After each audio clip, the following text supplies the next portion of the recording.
Matt Ladusky with another House of Biceps video. We're working our way down from the squat. Last time we talked about the upper back and how important it was to set up correctly.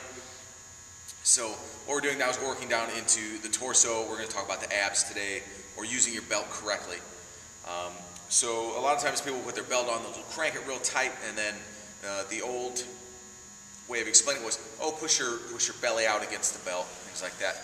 Well, that's correct and incorrect in a way. I'm not going to take full credit for this. If you watch, there's a video by Bill Hartman where he talks about filling the torso completely from front to back, not necessarily just pushing anybody can push their stomach out this way, but what you would do is when you take your breath, you want to be able to take that air, almost contracting your abs here, but pushing the air to the back, and think of your center of gravity is not here and pushing out. Your center of gravity is actually in the center.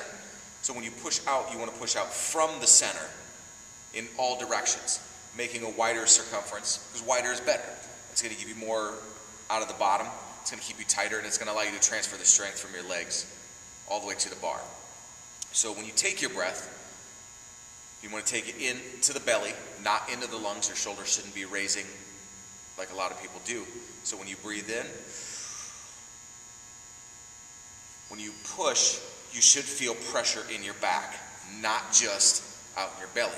I can easily push my abs out here, which tightens the belt, but it doesn't provide the support that I need in my lower back. So there's a couple ways if you can't figure out how to do that, there's a couple different ways you can do that, and we'll demonstrate here in a minute. So here's Julia, what I saw demonstrating with the med ball on the abs. So what she'll do is she'll take a deep breath, she'll contract her abs, she will push out a little bit, but her goal here is to push air into her back, and almost as if she's trying to push her back to the floor. Now that she's not actively tilting her pelvis, but she's contracting her abs hard, pushing out against the med ball. This one is a 25-pound med ball. You can also use a plate if you don't have a med ball, but these tend to work a little better. So she contracts her abs hard, forcing air into her back, trying to push down toward the floor. So here's Julia doing the second version where she's laying on the floor. She's going to push air into her torso, trying to push air into her lower back.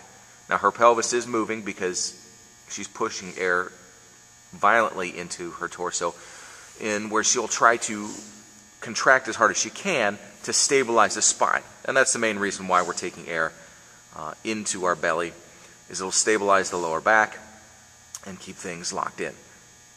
This one, again, you're not actively trying to push your abs into the floor, you're trying to contract them hard while pushing air throughout the whole torso.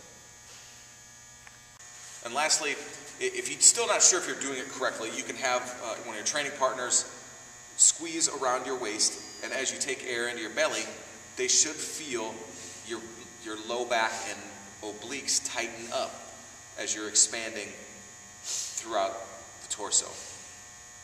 That's everything here. If you missed the upper back video, or if you want to see the Bill Hartman video, there's going to be 2 links at the end. You can go watch both of those. Good luck. Hopefully this will help you break some more PRs.